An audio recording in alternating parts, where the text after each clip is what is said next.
요한복음 17장 20절에서 26절까지 말씀 한번 따라해 볼까요? 일치라는 말이 좀 우리 아동부 친구들에게 어려울 수가 있는데, 교회 일치와 예수님의 소원,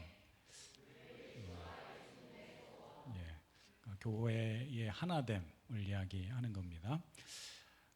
여러분들은 부모님을 생각할 때에 부모님들이 어떤 부모님으로 기억이 됩니까?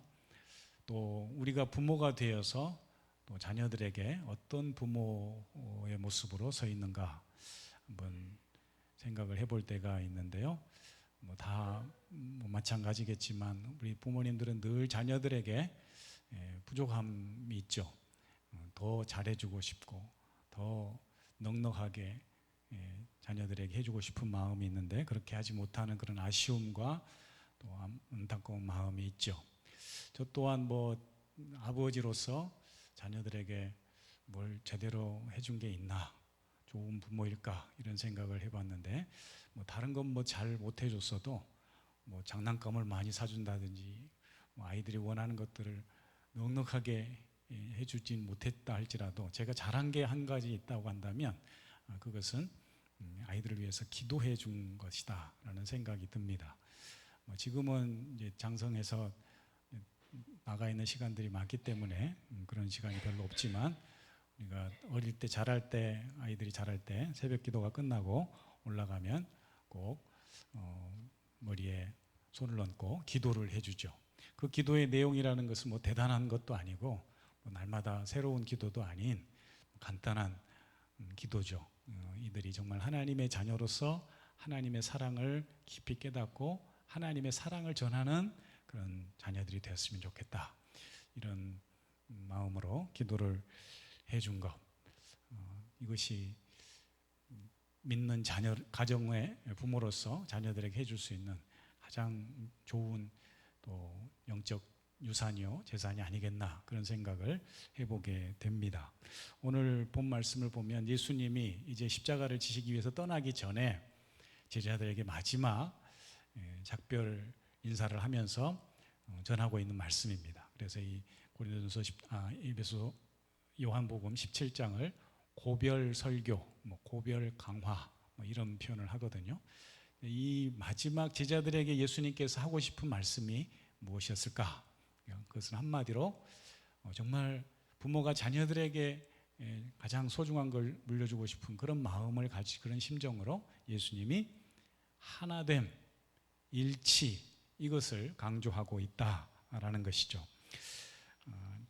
이 예수님의 간절한 마음이 담긴 그 기도의 중심에 말씀의 중심에 뭐가 있는가?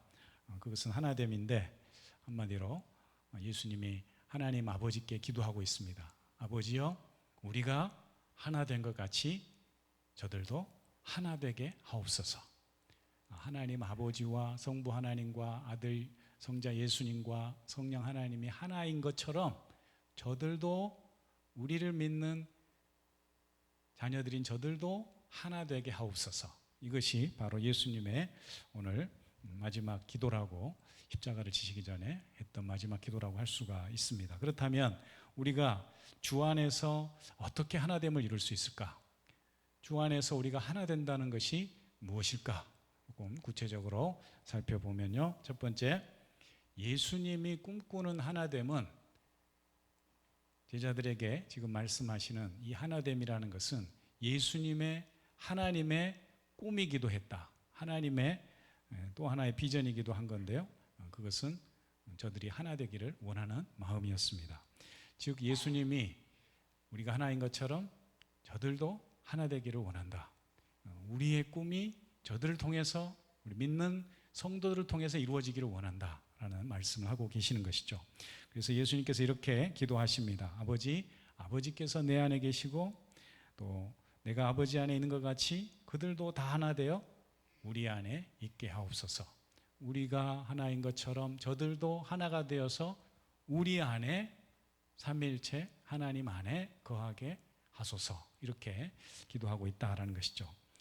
여기서 하나 된다라는 것은 단순히 사이좋게 지낸다 그런 의미를 넘어섭니다. 삼위일체 하나님께서 어떻게 하나가 되셨어요? 서로 사랑하고 신뢰하고 온전한 하나됨을 이루어서 하나님의 거룩한 뜻을 또 구원의 사역을 이루시고 영광을 나타내셨습니다. 그러니까 예수님께서 말씀하신 하나님이라는 것은 온전한 일치, 온전한 신뢰와 순종 가운데에 하나됨을 이루는 것, 그것을 의미하고 있는 것이죠.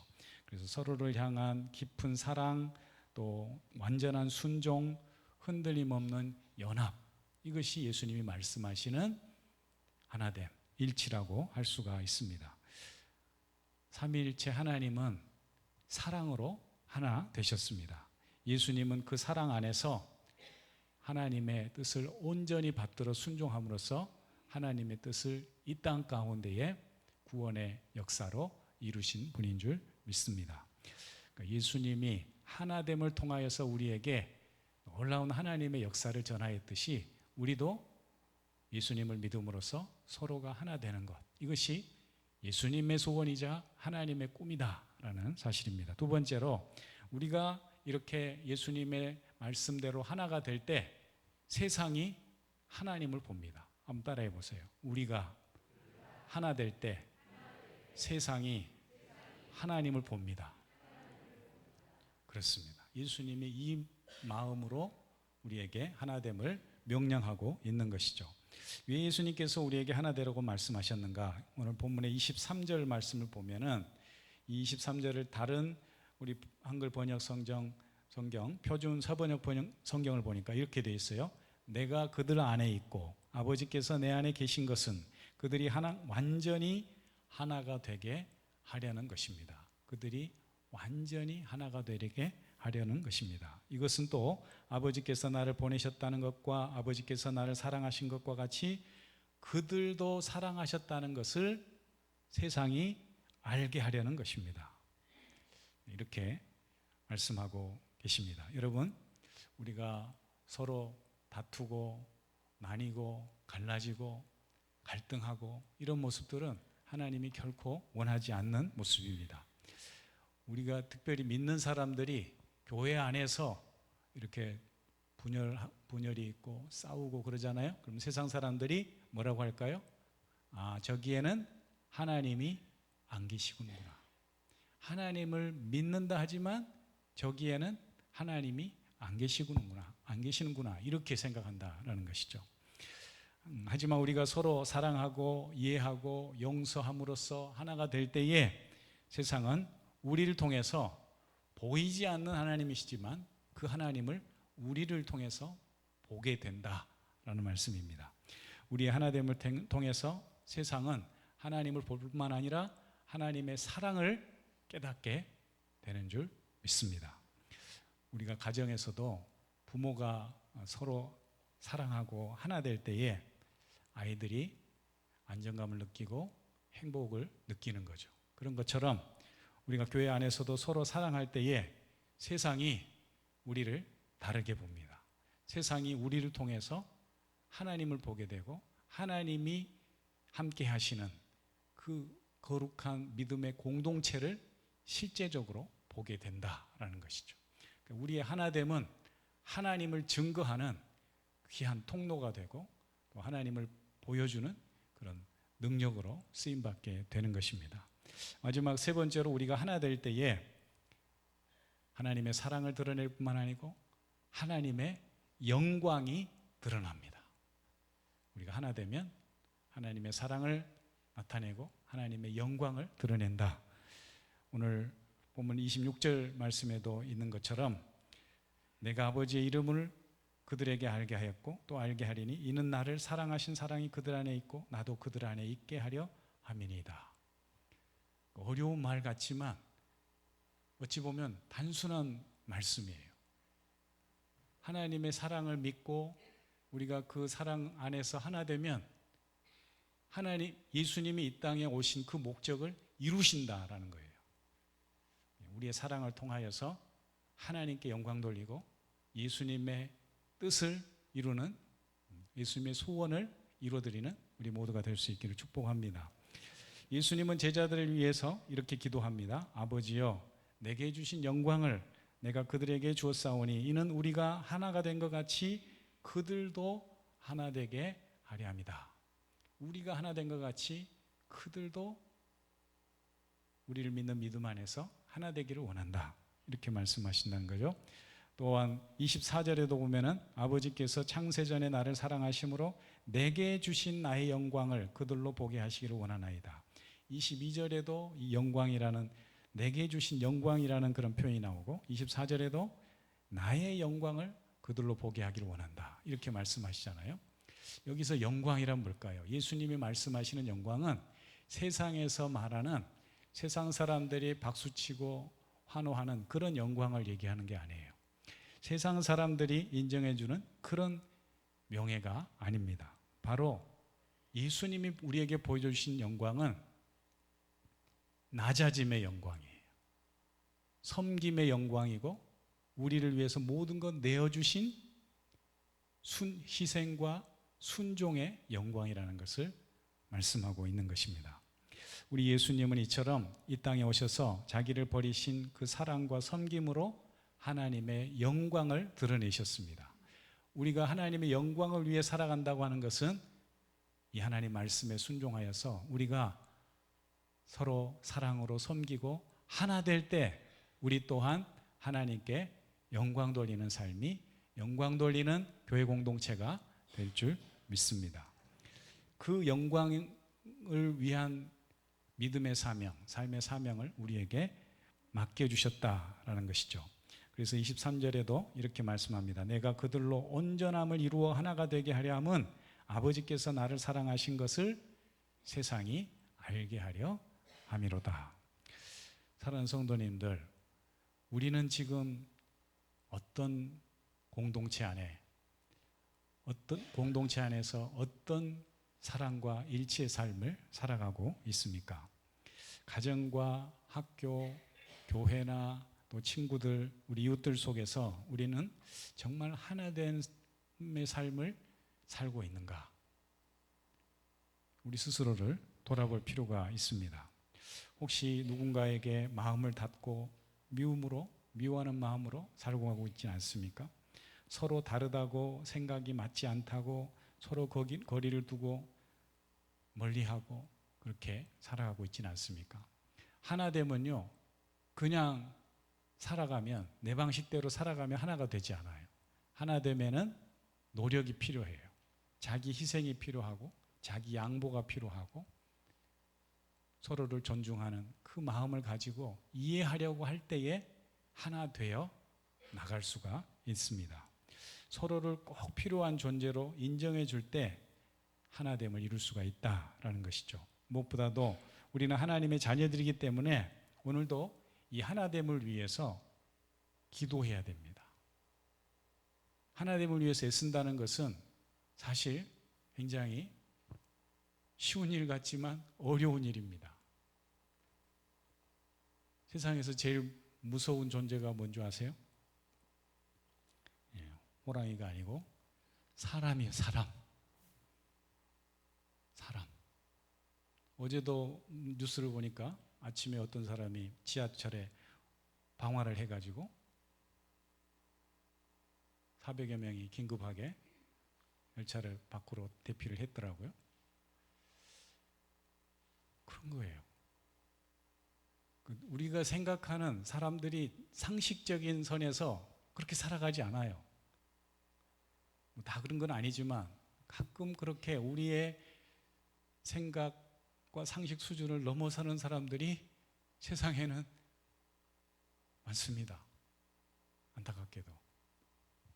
한 국가의 지도자가 엉뚱한 생각을 가지면 나라의 많은 생명들이 희생을 당하는 거예요.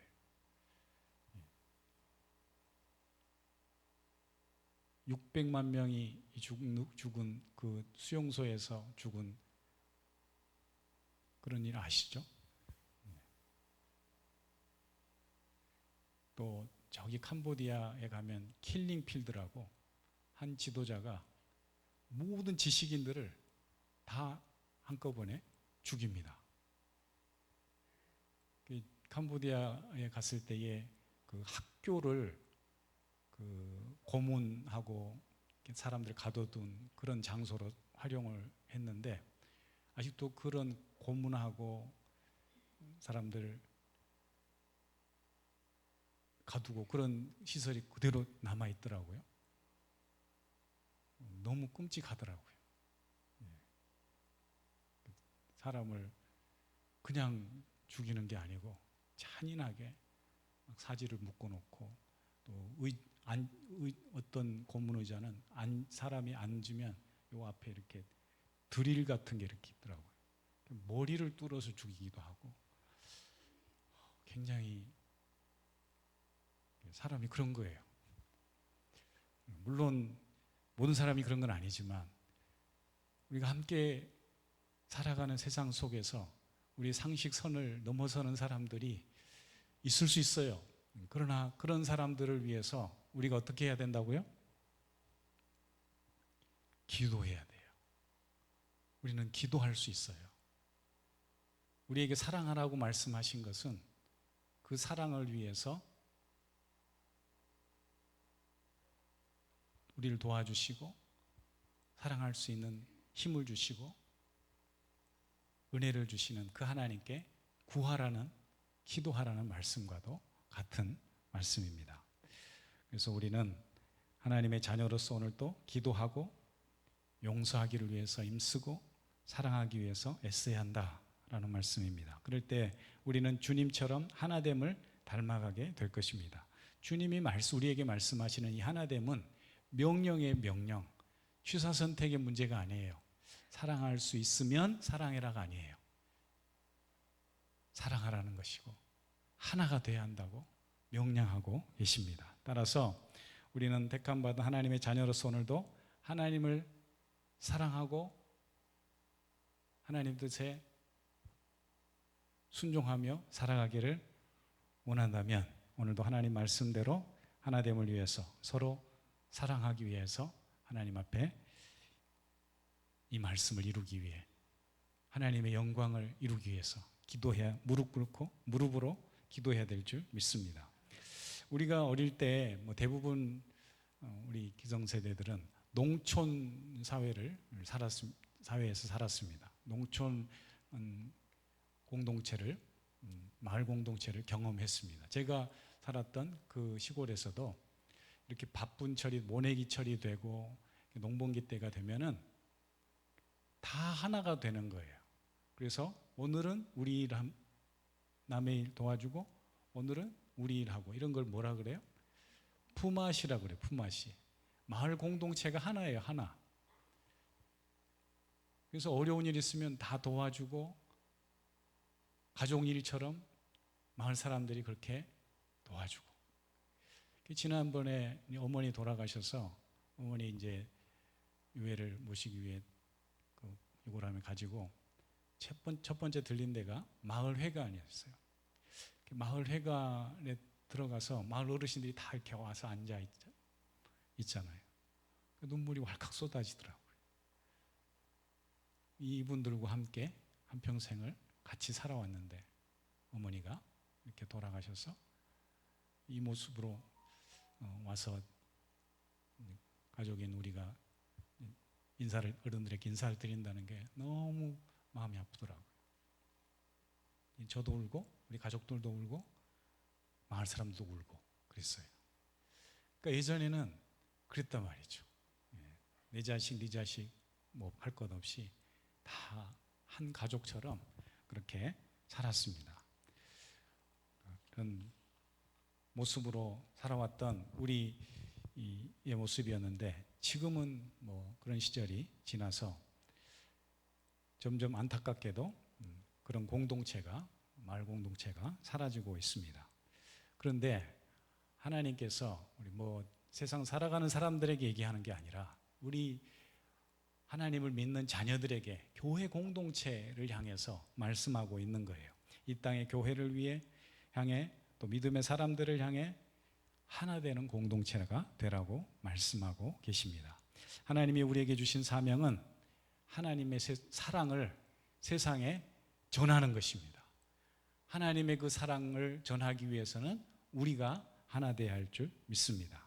그 사랑으로 우리가 하나 될 때에 강력한 힘으로 우리가 세상 사람들에게 하나님의 살아계심을 증거할 수가 있는 것이죠. 우리의 하나됨이 이처럼 세상으로 하나님을 보게 합니다. 그리고 하나님 안에서 하나님의 사랑과 영광이 이 땅에 온전히 드러나게 될 줄 믿습니다. 그런 하나됨의 은혜가 서로 사랑하고 끌어안고 용납해주고 서로를 긍휼히 여기고 기다려주고 하는 그 사랑의 실천이 있는, 일치와 하나됨을 위해서 애쓰는 그 사랑의 소문이 이 지역사회를 넘어 온 세상에 퍼져나가는 그런 소문나는, 사랑으로 소문나는 우리 엄정교회가 될 수 있기를 주님의 이름으로 축원합니다. 기도하겠습니다. 하나님 아버지, 오늘 주님 말씀대로 사랑하기 원합니다. 주 안에서 하나 되기 원합니다. 우리에는 부족하고 연약하지만 성령 하나님께서 우리의 마음을 주장하셔서 연약한 이들을 품고 기도하게 하시고 그 어떤 이도 긍휼한 마음으로 받아들이고 환대할 수 있는 그런 귀한 사랑의 마음을 우리에게 부어 주시옵소서. 예수님의 이름으로 기도합니다. 아멘.